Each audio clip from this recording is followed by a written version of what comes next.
Hey everybody, welcome back to your Full Crew podcast. I am Dawn Zoldi, one of your hosts. And I'm Mike Peel, your other host. Thank you for joining us today. We've got some great topics we're going to be talking about. Looks like Tesla and Boston Dynamics might have some competition in the humanoid robot field. We're going to be talking about women tech leaders stepping down. We're going to be talking about digital twinning with drones. And we're also going to be talking about white collar jobs being replaced by technology, or at least the possibility of that for the first time. Quickly, we want to thank our sponsors, Robert T. Hastings, True Weather. We've added Fixar this week, and we also want to say thank you to Speedbird AERO, and their CEO had a great full tilt last week. Please go back and see that, Manuel. So, like I said, we've got some great articles to talk about. We also got some great guests to talk about them with. So, Andy, you want to go first? Tell us a little bit about yourself. Sure, thanks. I'm Andy Henson. I'm the Vice President of Digital Innovation at SAIC. That covers cloud, AI, cyber, data, sort of that the fun stuff, I call it. And I'm a trained geospatial analyst by trade. So all of this is right in my wheelhouse. I'm excited. Awesome. And we also have Victory joining us. So, Victory, I think you want to unmute. Yeah, can you hear Yep. me? Yep. Hi, my name is Victor Igbinobaro, and I'm the co-founder and CEO of AERO AI. We're a drone technology and data capture company, and we provide a comprehensive solution to capture, analyze, and disseminate drone data through a community of drone pilots and a next generation virtual 3D library built with game engines. My background really is in architecture, construction, and engineering. I come from the AEC, but I also have experience with real-time renderings with game engines and UAVs. So I've worked over the past 4 years blending all of those together using game engines to visualize, interact, and simulate drone data. So excited to talk about it today. Yeah, well, we're happy to have you on. And you picked a great article to kind of start talking. Oh, what's going on here? Psych. Not really sure where digital twins. Okay. Well, All right. Well, Mike's start talking about the article, and I'll see what happened with the. and while Mike's Yeah, trying to pull that up, I'll tell you the yeah, title of it. It's called "Drones and Digital Twins: Is Digitization Driving Drone Industry Scale?" And it's an article from Drone Life. So go ahead, Victor. You go ahead and tell us a little bit about it.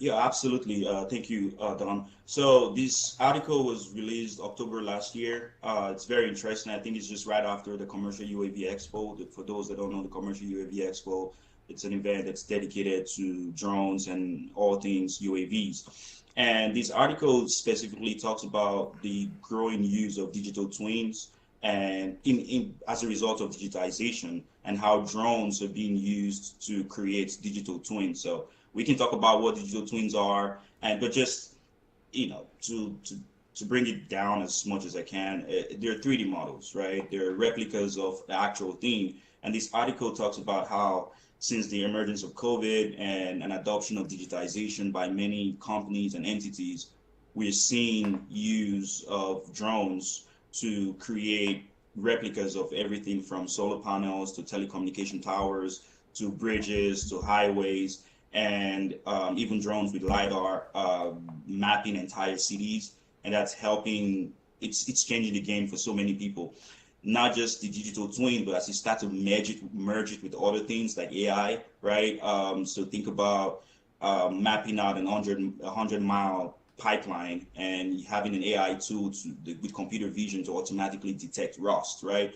And that's something you could do in minutes as opposed to driving down that pipeline and manually inspecting all of that. So drones are playing a huge role. They're not just taking pictures, cool images, and they're not just creating 3D models, but using software, using code, you're able to extract insights from these digital twin models. And this article just really talks about how it's growing. Digital twins were mostly used in the aviation back in the day by NASA and other aerospace companies to set up, to simulate what a physical object would operate like in the digital world but eventually it's expanded into architecture, engineering, construction, anything that needs an asset that needs to be managed and taken care of over a period of time could use the digital twins. And it just happens that drones are an amazing tool to capture the data that you can use to create digital twins. So that's kind of a summary of what the article is about. Awesome. Cool. What are your thoughts, Andy? Yeah, one of the my favorite parts of that article is the the shift of digitization towards enabling analytics, right? Whereas there's just stream of data before, which is good, video data, picture data coming in, overhead persistent data, in able to, as digitization is happening and digital twinning is happening, you can simulate not just the data but the analytics ahead of time, which is really, really interesting that you could, ahead of even a drone going out, simulate what kind of insights you might get coming back before it ever goes, which optimizes the path, which optimizes which drone you might send for which thing. Now, digital twins outside of my expertise, it's super interesting to me. Victor, actually, I have a question for you around digital twins. Is that something that you see being really successful around drones? I know one of the challenges with digital twins in the past has been that sometimes the systems are so complex, it might take 5 years to get a digital twin for something, right? But drones are not that complex in most cases. Do you see a successful implementation there? Yeah, absolutely. So because it can get as simple as you want and it can get as complex as you want, right? The digital twin of a building is very different from the digital twin of a rocket engine, right? Because there you're simulating so many things. But I agree with you. I think it's already taking up, especially with, and we do this, certain drones that we fly that have their own software development kit. What you just said is it's a fact where, with certain conditions, especially with safety being involved, if you have to fly in certain areas, you can not just only create the flight path, but you can see the drone fly, see how it would capture the data, and to some extent see what that data would look like, right? And when you bring that back, typical photogrammetry drone, you could capture a model that can then be turned into a digital twin. The drone itself doesn't create digital twins, it just collects data that you can then go process, right? And then when you process that model, stuff like game engines, like AI analytics tools, like you're saying, the cool thing about game engines is that you could pull all of those data into this environment, right? And then start to procedurally analyze stuff as you want, right? If you care all about rust, if you care all about where objects are at, equipment are at on the site, those things, that's a process, right? I think the whole idea of digital twin is it's a process, it's not a thing, right? It's a lot of things that happen to a thing. So you could capture a site today and it has these conditions, and 6 weeks later you capture the exact same data and you create digital twins and you can compare and contrast, right, and count things. So I think obviously, just like with drones and new technology, it's facing like building information modeling in architecture, engineering, construction. It's slow in adoption, but with drones becoming cheaper, with drones being released and they having an open architecture for companies to put their own software in there, I think we're going to see more adoption because the technology is genuinely saving people money and it's giving stakeholders in projects perspectives that they would typically not get, that an engineer in the field would be only the person privileged to. So yeah, I think an adoption is definitely coming and we're seeing it, especially in infrastructure. Yeah, I'm going to agree here, especially with what Andy said. Like everybody always used to say it's all about the data, it's all about the data. Well, it's all about what you do with the data, right? Like, because data is meaningless if there's too much of it and if it doesn't give you something to action, to do, some kind of an insight that you can then respond to and either fix something or, pivot in your business model or whatever it is. So I agree with the article also where they kind of said, the age of data, this is a quote, has turned into the age of analytics. And by the way, this was an interview with a gentleman named Yarev Geller. He's the CEO and founder of VHive. So that's kind of the context of this article. And I did learn something in here. Maybe it's something I should have known, but I'm a nerd and I love learning new things.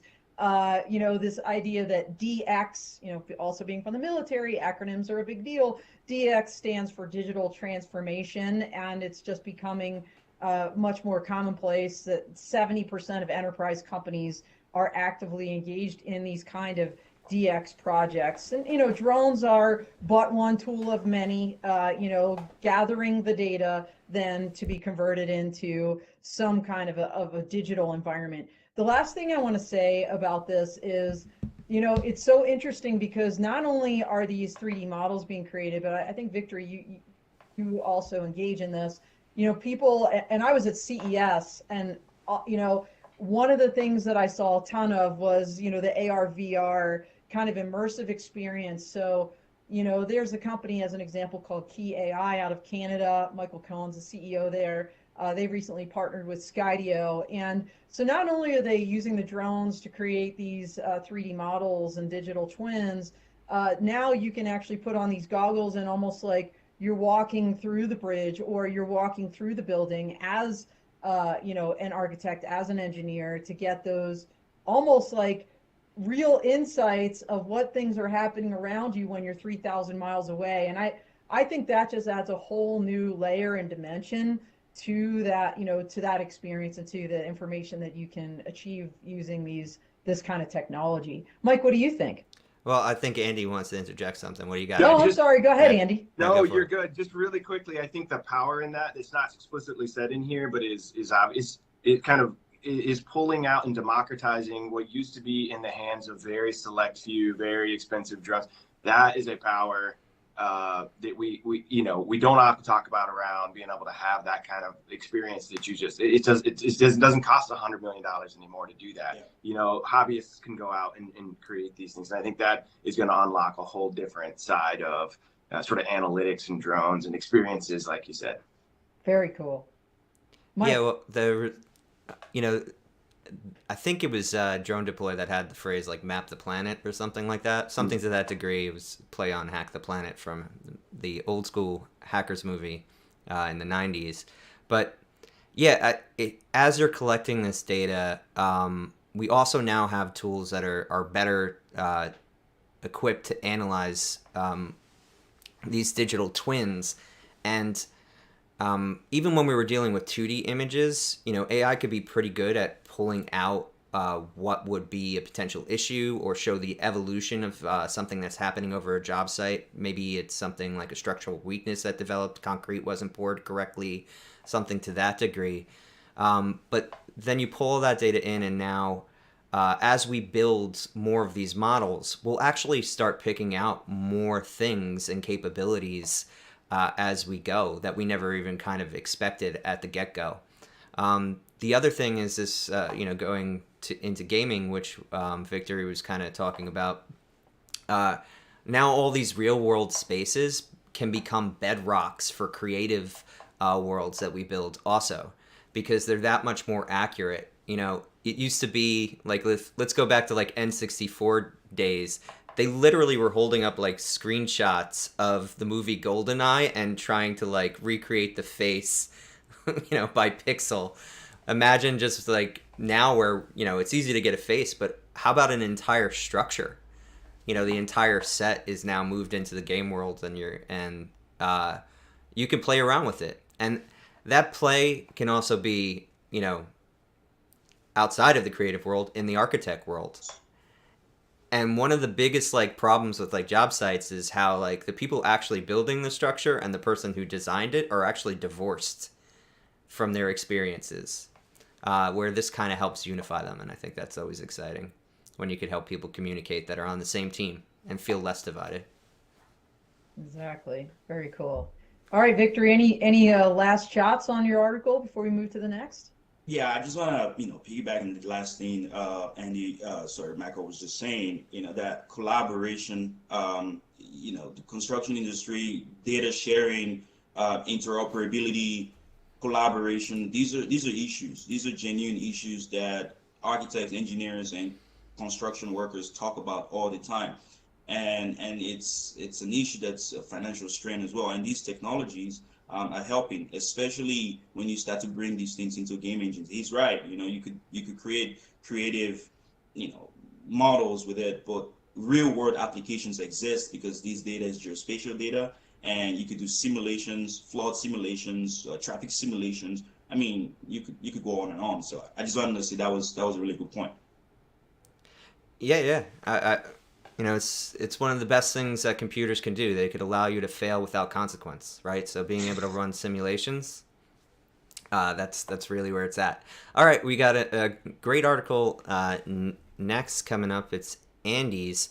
Unfortunately, it doesn't look like my web sources are loading. As you can see, the chat isn't even up, so we're probably not going to have it. So let's open the box, and no, nothing's there. All right, but Andy, in lieu of having the visual, awesome when it works. yeah. Yeah, So when it in lieu of works. having the visual, can you just actually tell people what your article was Sure. about?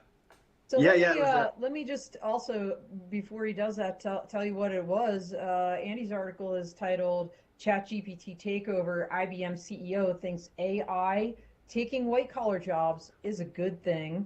So go ahead, Andy.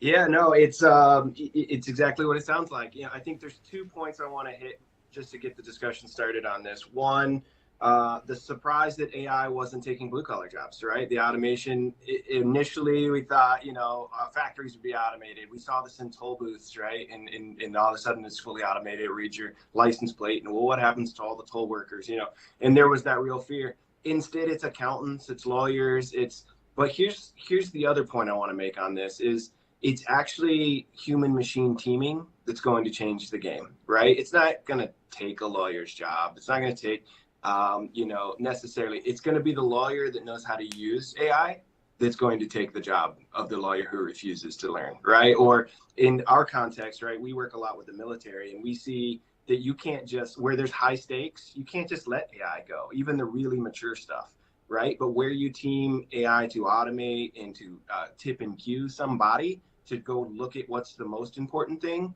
that is where the real power of AI comes out. So where the article is about, it's going to take white collar jobs. And I really just like the topic of, it's going to take our jobs. And I guess we're just stuck with luxury time, which sounds pretty good.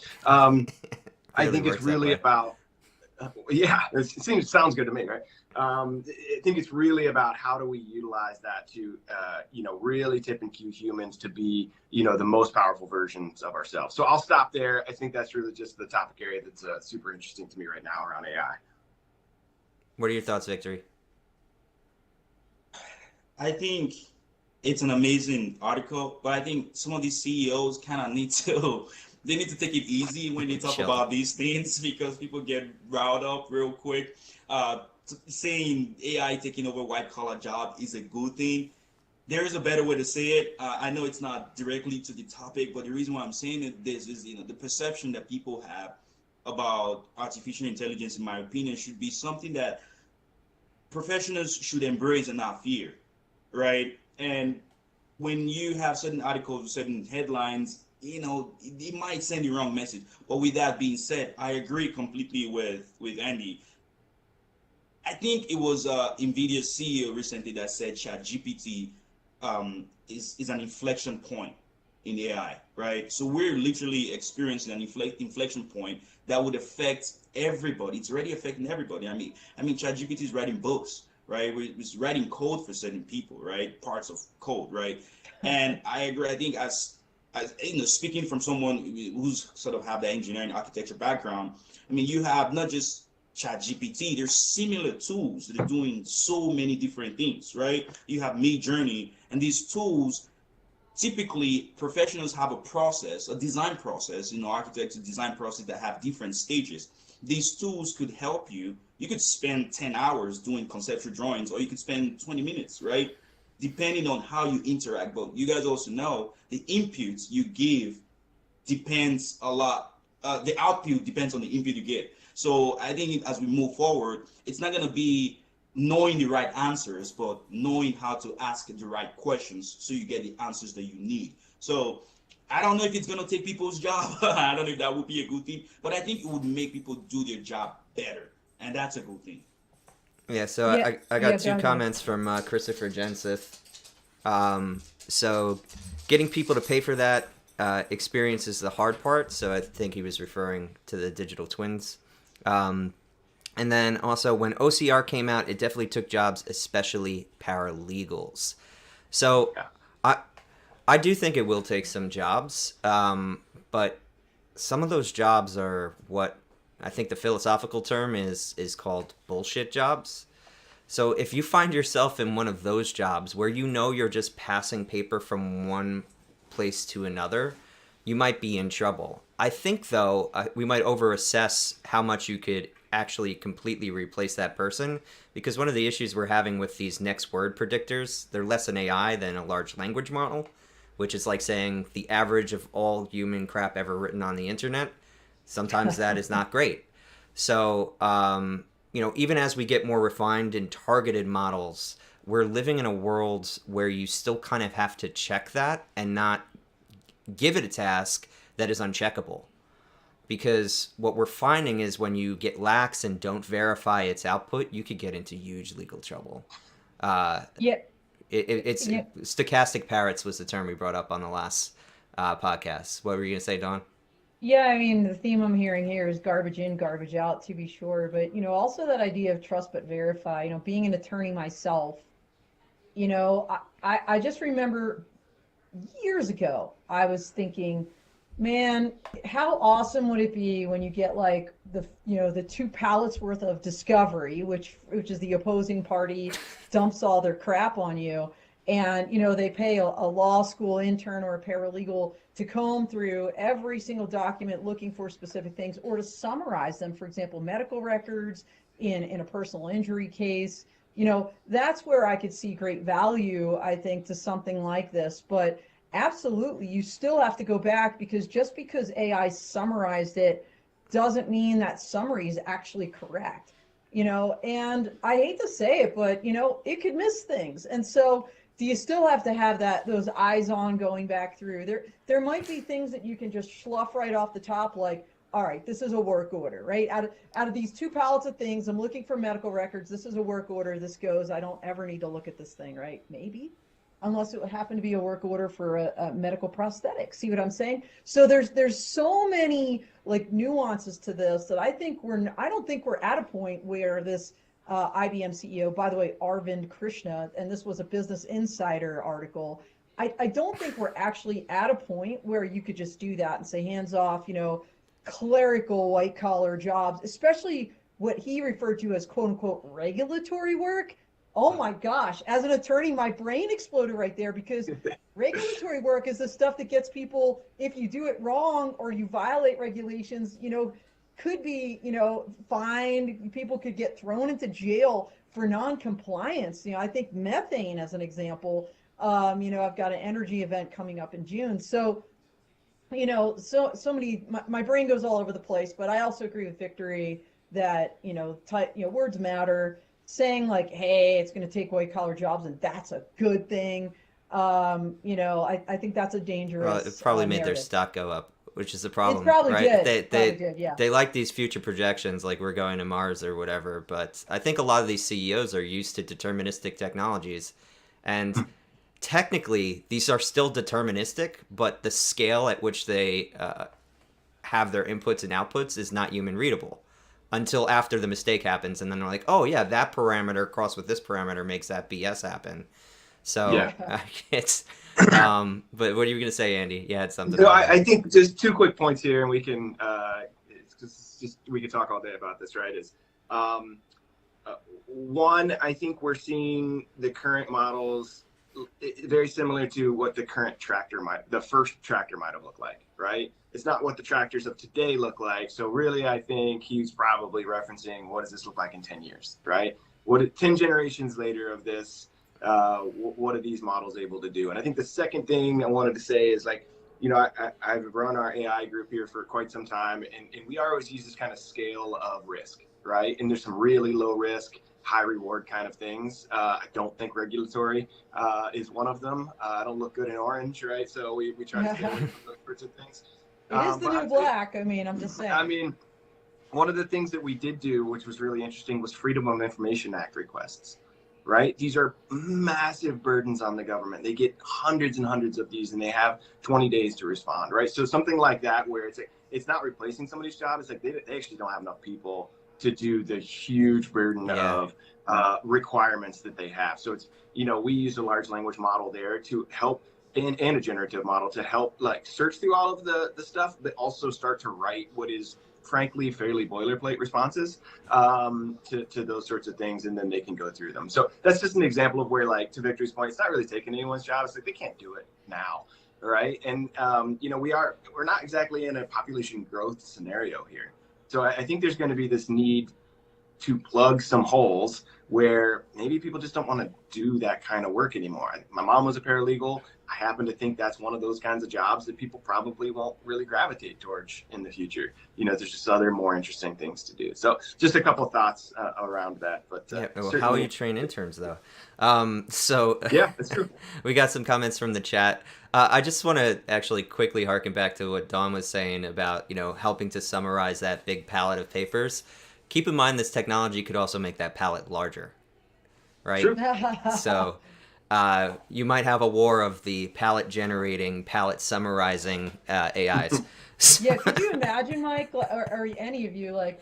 well, big firms do that all the time, right? That's one of the things they do, is they just bury you with paperwork. I want to know the prompts you put in for your search.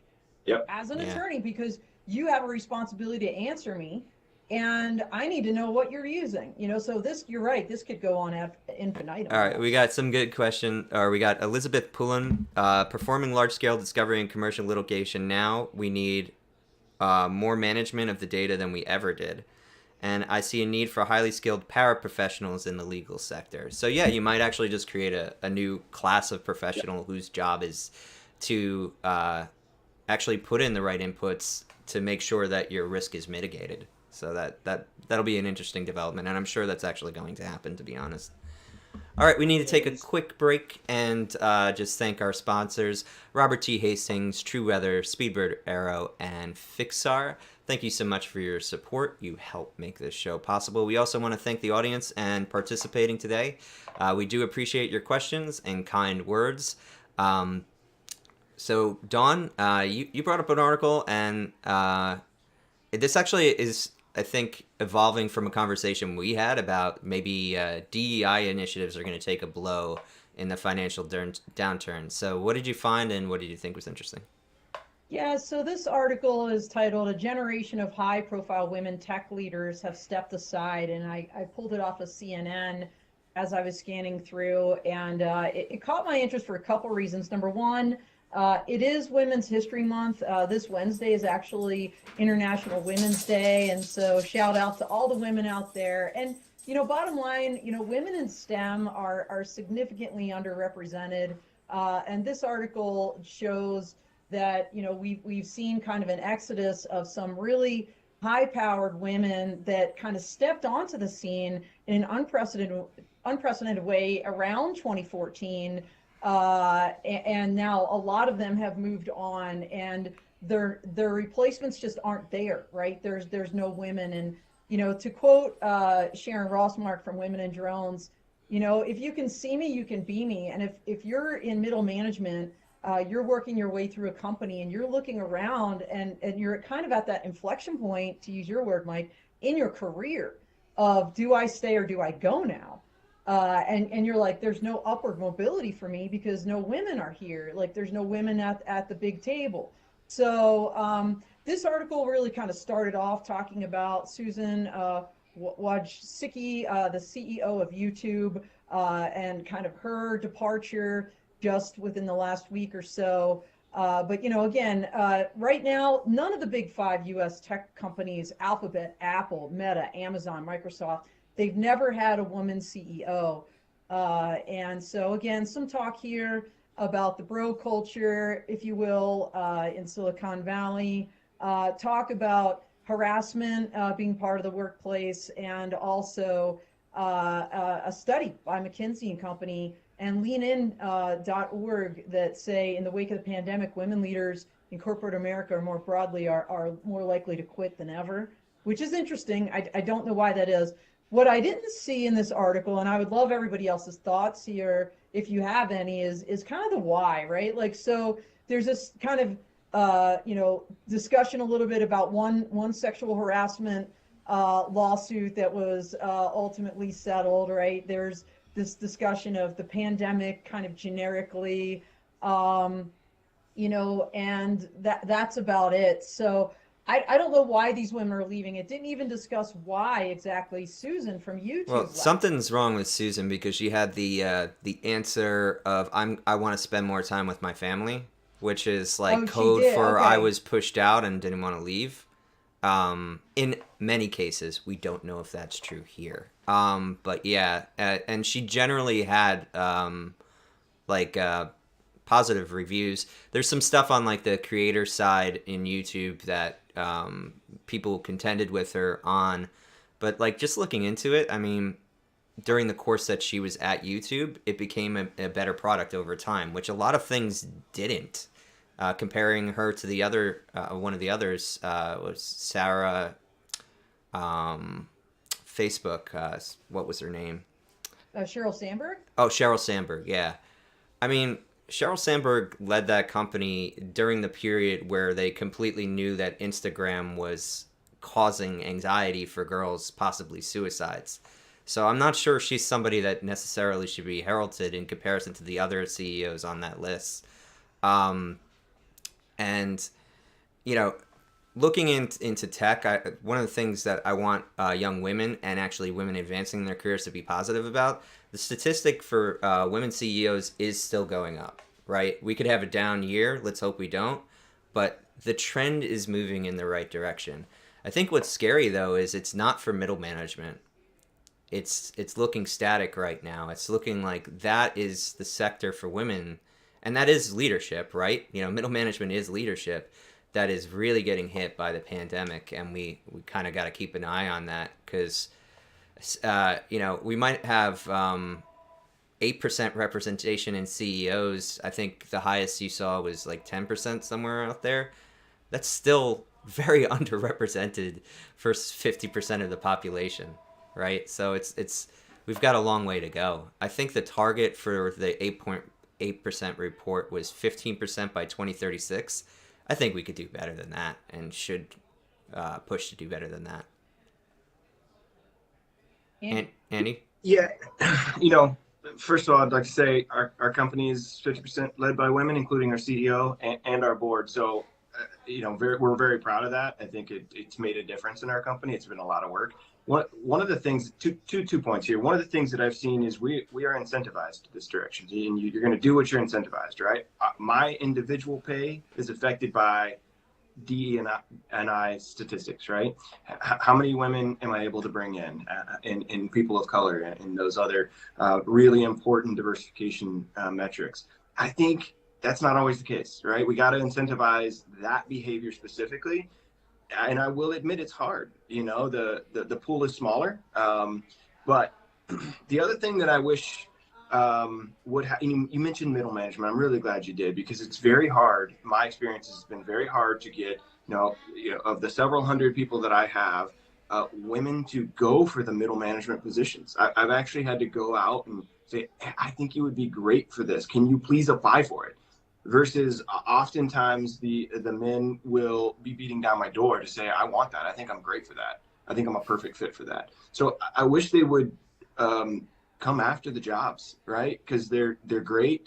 And, I have more than 50% women leadership in my technical organization as well.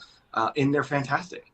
It has changed our entire sort of organization. So, but I really, the aggressiveness towards growth, it is just anecdotal story, right? From years of leadership in doing this is not the same.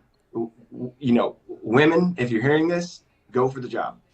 That's what I would recommend. Get into that middle. You're probably doing more work than you should be doing already, right? You deserve the job. Yeah. GDC, so that's the Game Developer Conference, they did a cool thing way back, almost over a decade ago, when they weren't getting enough women's submissions. They provided speaking coaches. Wow. And suddenly, women who were intimidated by their first public speaking situation or engagement, they're like, oh well, if I have a coach, yeah, I'm on that. And now it's become to the point where they actually don't have to fund that because they had set the tone enough in that industry that women are volunteering. So whatever you can do to kind of create the environment where, like Dawn said, they can see people in those leadership positions, so it's normalized for them to ask for them, and that those women are in that middle management position, right? Because it's one thing if you cherry pick from the bottom, or somebody who's super talented who came out of Yale and you put them in a CEO position. That's not making up the middle difference, which is actually where the work needs to be done, I think, to grow the statistic overall. What do you think, Victory? So I actually attended a DEI session when I went to Geo Week a few weeks ago. Geo Week was the event for geospatial data, and during the DEI session, one of the lady, I think from the Department of Transportation that was there, she raised up a point that I would like to reiterate here.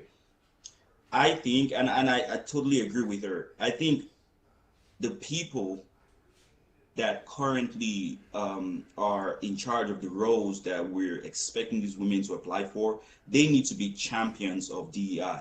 So basically what I'm saying is that these industries that are dominated by white men, they need to take active, very, very active approach within their organizations, within their circles, to make sure that they are actively pursuing these competent women that they know qualified for this role. Because the whole DEI conversation a lot of times invites women to act, to stand up, right? To go out there and try and and apply and but the reasons why they don't is that a lot of times if you don't feel welcome, right? If you feel like you have to go into a boys club and convince someone, you may very well not want to do it, right? But if you know that within that club there is a man or a person that is a champion for that cause, it makes a huge difference. And when she said that, there was a serious silence in the room because everyone got it. Because at the end of the day, these are the guys in charge. These are the guys that make the calls, right? So it's likely that they would listen to them. Like people would listen to them. HR would listen to them.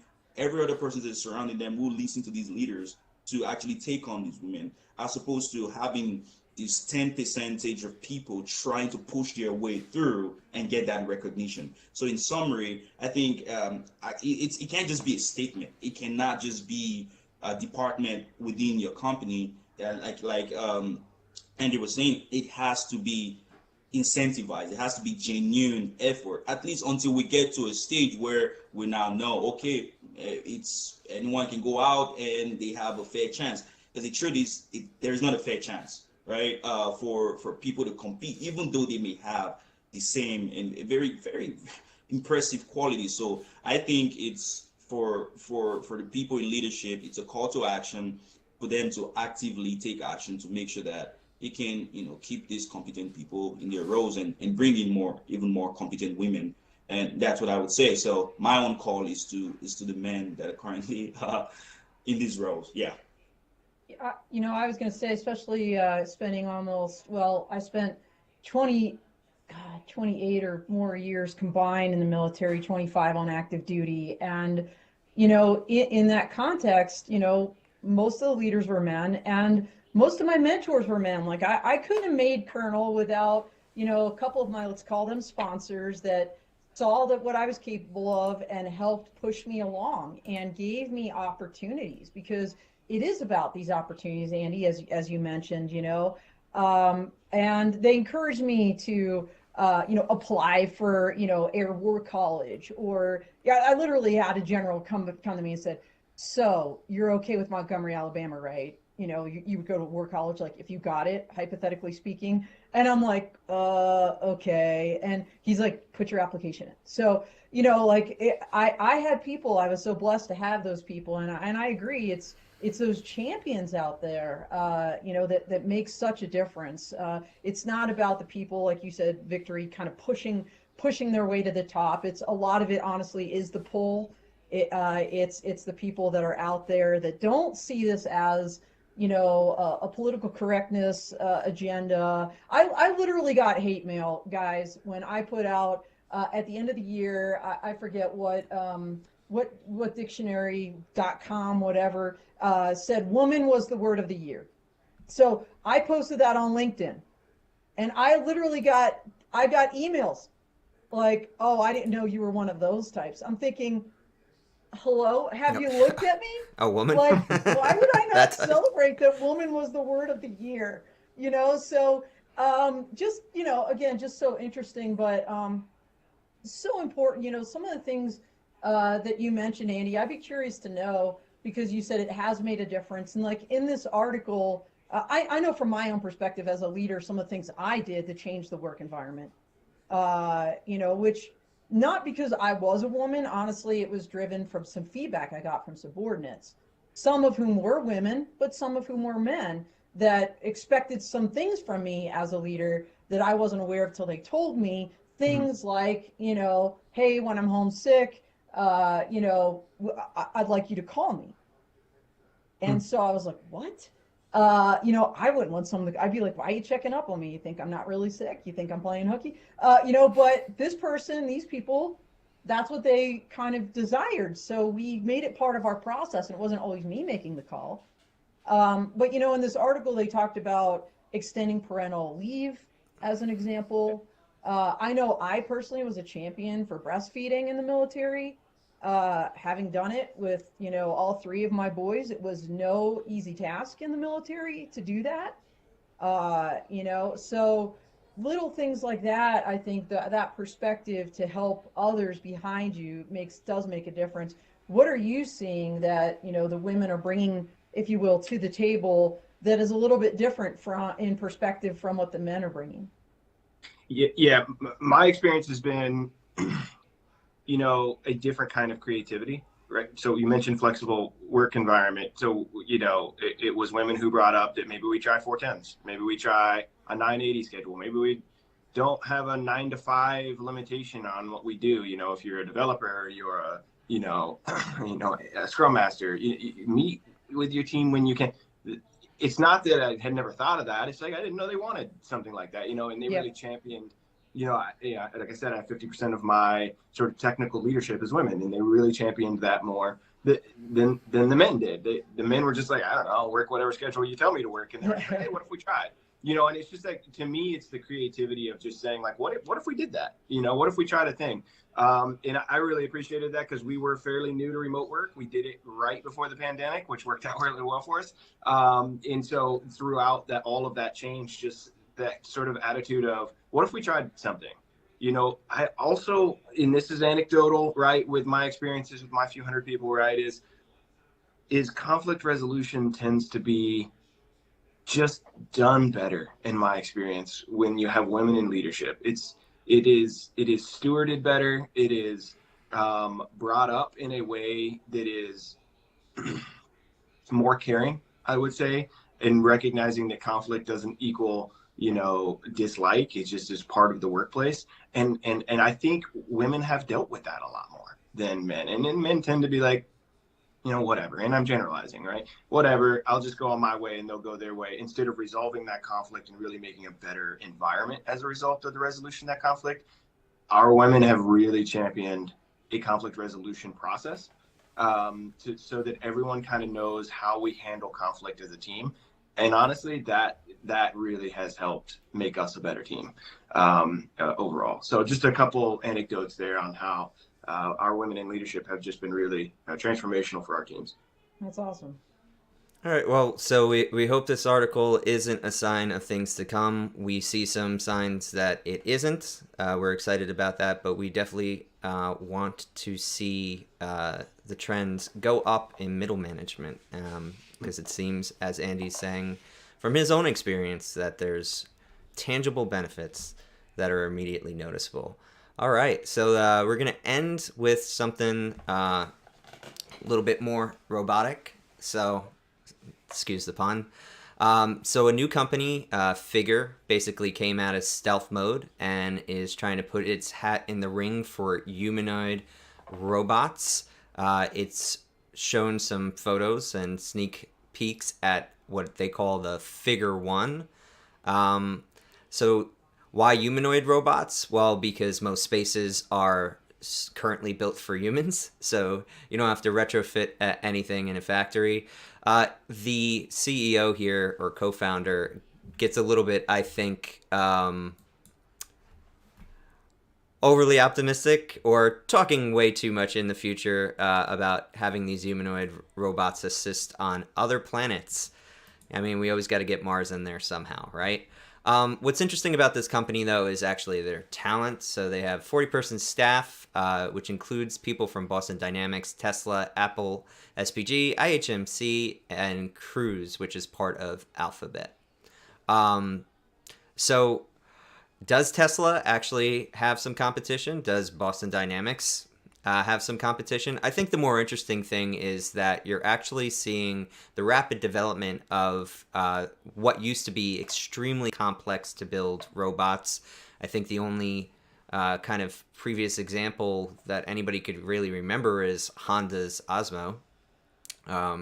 So to see three kind of really out there on the market being rapidly developed, competition is always good. I do worry about this company going much further because currently it only has $100 million, which might sound like a lot in other industries, but in terms of robots, just to give you an idea, one of the robotic arms you'd see in a factory on resale. So, fire sale going out of business is about $100,000. So you don't get a lot of those for 100 million. So hopefully there's places to place and sell these robots. What did everybody think of the figure one? Certainly looks nice, right? It'd be cool to have it fly a drone in the future. Become a drone pilot. Does it have to pass a Part 107? Well, we'll give it ChatGPT as its language model, and then it really gets scary, right? Well, I think one of the interesting things about that article is that while they're rolling out a humanoid robot, they're aspiring to build scalable software, actually, as a company, right? So that's interesting because, that translates into other robotic functions potentially fairly well, right? It's almost Tesla-esque, early Tesla, when saying, like, we're not a car company, we're a software company, and we happen to put our software in cars. So I think that's an interesting model because, to your point about robots, like if that maybe they start running low on money, that doesn't mean they can't make money in the software scalability side of the house. So an interesting model. I think the robot is nice looking, and honestly, I think we need as much competition in that field as possible. I think that makes everybody better, and there's been very little. It's Boston Dynamics and Tesla, right? Maybe a few others that throw their hat in a very specialized ring. I, for one, would love a robot to clean the house, do the dishes. So I'm for it. I want them to get this done. So I hope that $100 million gets them part way there. But I'll also say, money's been getting more expensive. So that is a barrier to entry for these kinds of folks coming out of stealth right now. It's a tough time to come out of stealth. So we'll see. Yeah, for sure. We've talked about that. The money is kind of it's not flying around everywhere like it used to. And Brett Adcock, who co-founded Archer, by the way, is the founder of this company, funded it to the tune of 100 million. That's pretty significant. So he's got a very significant personal investment into this. And a 40-person staff that he's paying. With no ROI right now, right? And we're talking about folks from Boston Dynamics, Tesla, Apple, SPG, Cruise, Alphabet X, IHMC. Like, this is the level of people that he's curated to do this project with him. So it's almost like what we're seeing in so many other areas. There's going to be winners, losers. There's going to be consolidation. Unless you can actually commercialize this thing pretty rapidly and get people to buy it. How long can you sustain something like that kind of a level of operation, where, you're on phase 2, I think they said, of they're testing it in their Sunnyvale offices. It does make a lot of sense. Like, you're seeing a lot of parallels in robotics, including in drones, where let's start with the easier use cases. Let's start with the ones that'll relieve some pressure on humans or help the workforce shortage, or just be kind of good for society, if you will. Right now they're focused on the kind of the industry, warehouse kind of roles, which makes sense. They talked about the spot dog. You see this much more now. You see more of them at every show you go to. for security purposes, other purposes. Could you imagine this figure one, or whatever they're ultimately going to call this thing, accompanying Spot? In other words, now you've got your team, right? You don't have to hire that, the kind of the rent-a-cop, if you will, at the mall. You've got one of these things that can walk around with Spot, and how's that going to go? I'm not sure. But it's interesting. I agree with you, Andy. I'd love to have one clean my house too. I spent most of Saturday doing that myself. But I bought the iRobot, the Roomba thing, and it was horrible. Like, all it did was bump into things, get stuck under things, and the receptacle was about like this big and could never. I've got 2 Labrador retrievers, so that thing just goes for 5 seconds and it's full. So I mean, it was more work to chase it around, to take it out from underneath the things and like empty the receptacle, than it was for me just to run my own damn vacuums. If they can crack that nut and I can get one of these things, just like in the Jetsons, not just the flying cars, they had a maid that was a robot. Right. I'm all in. So, like, my whole thing with humanoid robots is, what's the actual, like, use case where they're the best choice? And it's not in a lot of places that you would think. For example, all right, if we're talking about, like, house chores, it might be better to have individual robots. That Roomba might be better at vacuuming than something with arms that wasn't designed to vacuuming. We're made to hold weapons, not vacuum. Well, Michael, I think one area we don't talk enough about is fixing the robots. A humanoid robot would be pretty decent at being able to articulate, the small pieces and fix the other robots that we have. To your point, like the specialized robots, like the Roomba, which I agree, have one too. I feel like I chase it more than it does its job. But imagine going out and being able to pick that up and having the, the articulation, but like, can just a simple robot arm on a wheelie that you can roll in do that? And I just edited an interview with this guy, Gabriel Aguiar from Canonical, and he was talking about a robot called, I think, Sketch. It was just a bedside arm, and you're like, well, what's that useful for? Well, when somebody is sick and ailing, actually, can you grab that cup of water for me? Can you open a bottle for me? So the level of articulation, we are making groundbreaking kind of progress on that. I think some people would be surprised that robots couldn't fold laundry until this year. That was actually a big deal, because that level of complex articulation between the hand and the arm wasn't possible. So yeah, I think we'll find that. I personally can't find the best place for a humanoid robot other than places where you'd want it to feel like a human, right? Like, maybe you could put a projected face on the thing. It could handle paperwork, help you fill it out. We've seen some progress out of Intel, where they had a robot that could safely navigate with a human in terms of, like, moving blocks, which, again, seems like a small thing, but when you're dealing with a very heavy metal arm that could hurt the person, it being able to preempt your movements and move around it is actually extremely useful. So I think we'll probably see different forms where the humanoid form will be used when we want it to feel like a human, and less when it's kind of required. Victory, any thoughts? Yeah, I think it's just, and what I said initially might have sounded as a joke, but I'm actually serious. I think it's interesting to see in a few years, and that's also another question, is how long is it going to take, due to history, for this stuff to actually become very usable? And we're talking about 5, 10, 15 years. But I think what's exciting is, as we start to merge these robotic platforms together to execute certain tasks. So what would it be like for a humanoid robot to be connected to a robot like Spot, and then to an aerial drone? I mean, we've seen military kind of applications where they're already connecting terrestrial robots with aerial robots, right? The idea, like, for instance, like a mine, a search and rescue situation that's extremely dangerous for the actual search. You can't get a rover in there. Right?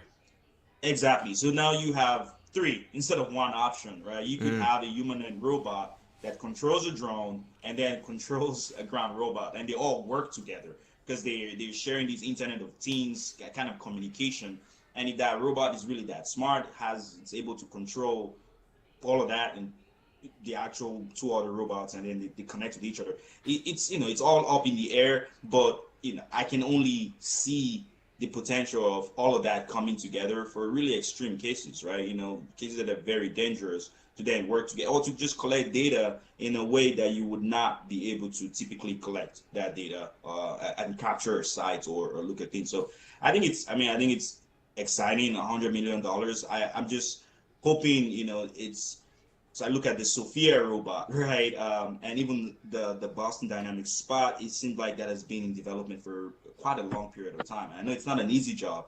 I'm just excited. I wish it could be here today and have all the full capabilities, but that's me dreaming. So yeah, well, that's actually what's shocking about this thing. It doesn't seem like they've been together as long as it took to get to humanoid robots at Boston Dynamics, and also Tesla famously put together the Optimus demo very quickly, in a couple months.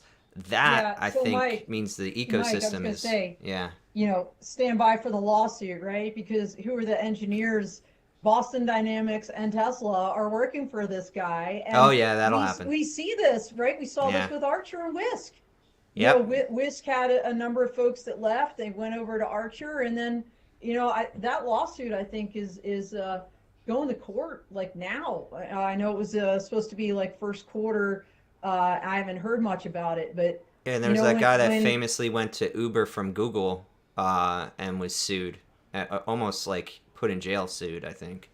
And yeah, so stand by for impact, because that's exactly to your point, Victor. If you're going to be like, wait a minute, how quick did they do this?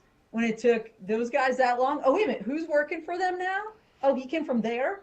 So yeah, what's interesting about that, Dawn? I mean, famously, like, inventors brought things over from Europe and vice versa because they would hold the memory of the thing in their head, but not the actual plans. What is increasingly happening that's I think we're going to have to contend with societally is if you take notes on your computer and that's a work computer that's not yours, right? And then your employer can now enforce it to the point where you can't take notes about your project off your computer, or that's considered against some policy that they created. I think that policy should be illegal. You should be able to understand and work on something independently in your mind as long as it doesn't completely steal the thing. But I agree. These lawsuits are coming, and they've often been in favor of the larger corporation, but there's a big anti-tech tide in DC right now. FTC, FCC, and so on. Maybe we'll finally contend with some of these issues that are honestly hurting, I think, transfer or progress on technology. That's why everything is FANG. Any last comments on that? Yeah, I wonder if we don't revive the guilds of old, right? Where you had the knowledge in your head and you came to the people who had that robotic knowledge instead of bringing them onto your company. They're having some proprietary secrets in their head that you have to go to them for. I see that sometimes in our software groups, right, where they have tribal knowledge and you can't proprietary tribal knowledge. That's interesting. Yeah, and the increasing use of open source, like robot operating system. ROS is where most of my knowledge comes from on this topic, and a lot of companies sometimes they're putting proprietary stamps on what is essentially open source technology, and then they're suing the engineer for taking their technology elsewhere. So companies are going to do what companies do. That is, I don't think that's going to change, but I think at least the courts should be a little bit more open to what is necessary to create an ecosystem of innovation. All right, or at least that AI robot judge, in the courtroom. Yeah, exactly. He'll probably be less biased. It's a good note. It's a good note to end on. Yeah. All right. Thanks, Don. Again, we want to thank our sponsors, True Weather, Robert T. Hastings, Fixar, and Speed Bordero. We want to thank the audience, especially Christopher Jenseth. Elizabeth Pullen and Petra P. We didn't get to your comment, but thank you for participating. And again, thank you to our guests for suggesting some great articles. And thank you to my co-host, Dawn, for always being here. What do we got coming up next week or this week? Oh, boy. Well, this week, real quick, Donna Drones, we have AUVSI, two experts, Michael Robbins and Keely Griffith, talking about everything from the Green UAS program to Drone Prepared. So you don't want to miss that if you're in this world. It's going to be amazing. And then speaking of people in this world that are amazing, Choctaw Nation of Oklahoma is going to be joining us on Clubhouse with Maggie Schuster on Thursday, one of their drone experts. And they'll be on the Donna Drones next week, James Grimsley. Full tilt next Tuesday. We've got Fixar, Yulia. So excited. I'll be honest with you, everybody. I was trying to put together a post for Women's History Month, like, hey, yeah, let's talk about all the women that have been on our leadership show. Great. No joke. So I'm so excited to have Yulia and, of course, all of our guests, but in particular Yulia next week during Women's History Month. So yeah, so please submit and throw your ring in the hat to get on the Tilt Leadership Show. We are obviously happy to have female leaders. We've had some great ones though. Hui Tran for NASA. What an amazing story. Go back and listen to that one. Anyway, we got to get going. Thank you so much everybody for the show today, and we are out here.